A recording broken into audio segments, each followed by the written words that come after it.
about your career. How did you start in this crazy business?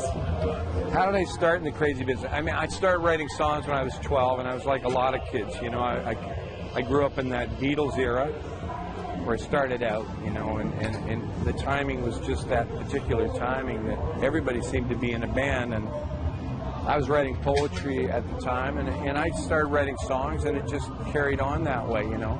It's funny when you start writing songs, we'd sing other people's songs, but I'd forget the words, so I'd make up my own words. So you know, that turned out to be, instead of something that would work not to my advantage, it turned out to be something that was advantageous as a songwriter. But, you know, and then I started doing it in college, and that I had intentions of being a correspondent, a journalist, a foreign correspondent, and then perhaps a pilot, maybe both. And the music turned into the endless summer when I was playing college pubs and you know, bars and coffee houses and that. And that's, you know, I just carried on from there. It became the endless summer. Yeah. How long has your career lasted now? Well, you know, on a serious level, probably, I don't know, 45 years. Yeah. Wow. How does it feel to be up there? I mean, everybody in the crowd singing along. I don't know, it's crazy, songs. I mean, what does that feel I like? pinch myself, and I'm so lucky to be doing this at my stage, and love it, and I feel like I'm 15, you know. I played with Springsteen a couple of years ago, and we were talking, and when it's good, you know, when it's really good, you feel like that 15-year-old jamming with your friends in the garage, and that never changes, you know. That's part of the magic of it. So you kind of capture that when it's going great. You capture that on stage, and there's nothing quite like it, you know. What do you want to say to some of your fans out there, especially the younger ones that look up to you and say, "Man, I want to be like Tom Cochrane one day"? I just say, you know, just follow your heart. Write the songs that mean something to you. Don't chase something that's false, because even if you make it, you won't be happy doing that. You know, you want to play the kind of music you want to play. There's always that balance and that compromise between what's artistic and what you can make a living at. And but I think it's really important to be true to yourself and try to write the kind of music that has impact for you. Absolutely.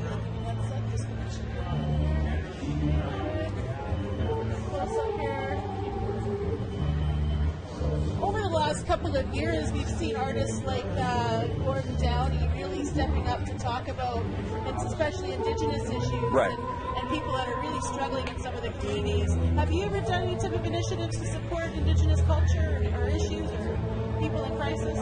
Other than one-off, you know, things that we've done from time to time, and you know, raising funds for flood. You know, Tom Jackson will call me to do the flood relief in Manitoba and that sort of thing.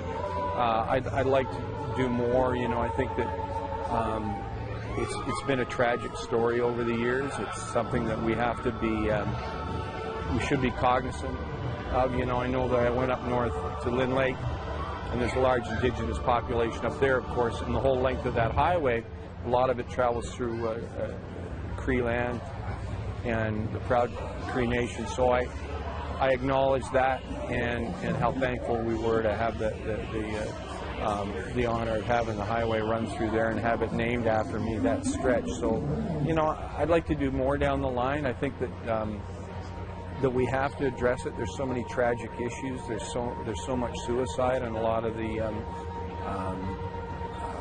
different lands. There's some tragic areas in Canada where there's tremendous injustice done to Indigenous people within city boundaries, and that where they're treated as second-class citizens. There's, of course, the Highway of Tears, and I think with the Trudeau government, I think they're focusing a bit more on that issue, but maybe not enough to make sure that you know, that Indigenous women aren't abused as much as they are. I'd like to see more initiatives in terms of job creation in some of the areas, in some of the more remote areas. But it's a tough thing to kind of undertake. I'm not an economist, but I think that would tend to be, more of an answer. I think we have to, and a lot of that's up to the different elders in different communities, and there's a lot of disparities, of course, too, from one people to the next. Because some, like the Haidas out here, for instance, have a bounty of ways to they tend to be very successful bands. And then there's other bands, and some of them are in the prairies, some of them in Ontario and Quebec, that don't have as much in terms of resources, and that's something that has to be addressed. So it's a complicated, complex issue, and but I think that I'd like to do more. Is I think most Canadians should do more. We should acknowledge it. So yeah. Well, thank you so much for touching on that. Is there anything else you want to say to our viewers? We're, of course, the Aboriginal People's Television Network. We have 4.5 million viewers across the country. This is national. So anything you want to say out there to our audience, go ahead. Well, I'd just like to say that I have tremendous respect for Indigenous and our First Nation people across the country. A lot have been very supportive of my music. They tend to be, in general, really proud Canadians, but also proud of who they are, or they should be. And I think there has to be more of that, because I think a lot of the ones that are suffering are the kids and the teenagers that need a stronger sense of worth and who they are. And we all can contribute to that, and we have to contribute to that, because it's something that there's a great deal of injustice that has occurred that we brought about as the new settlers to this country. And but I also think Indigenous elders in that we have to kind of create a stronger sense of self-worth. I know my buddy Clarence, he's a wonderful artist. I think he's an inspiration to a lot of the young Haida kids coming up to be a successful artist. And we need more of that. We need those kind of people like Clarence does to step up and help the kids be more proud of themselves and more self-reliant. But it's hard, and I do understand how hard it is. I think it's getting harder, too, because of social media. So in a lot of places, they're aware of what's happening in the world at large, and that makes a lot of Indigenous teenagers and kids feel more and more isolated. And I want you to know, you're not alone that way. I think as tough as it might get, you got to get through those tough periods, because you might not think it, but tomorrow's a new day, and there are options, and through schooling and through having aspirations of that nature, everything and all your dreams are attainable, and you can go out there and you can come back home and you can help do some good with your people on your different lands, or you can go in the world at large and you can help do it in the larger urban communities with perhaps your people and different Indigenous people, or not. But it's your choice. It really is, and you can do it. You can do it. You just gotta, watch your indulgences. I know it gets boring on a lot of the communities. Winters are long sometimes in that, but focus on the schooling, because it is a way out. You can get out. You can do it. You can get a degree, and you can come back and you can help your people. Or like I said, you can go off and do other things. There's a lot of options, and every day is a new day. Don't let your hormones dictate. Don't let all that stuff dictate. And we've all done it from time to time, getting crazy with excess and that. You can do it. You guys can do it. And one more question I have. You can just look right at me. Yeah.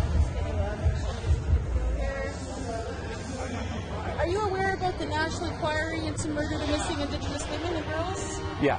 Do you think that Canadians should really pay attention to this inquiry? Do you think anything will happen? I'm hoping. I think it's an important issue. I think when injustice happens to not just a people, but a genre, specifically women, it happens to all of us. That injustice is happening to all of us, and we have to pay attention to it. I'm hoping that there's going to be some change, and that there's going to be more focus. I think perhaps you know, I want to be careful with what I say, but I do think that the organizations involved in investigating perhaps need more funds and more focus and less bias in these investigations.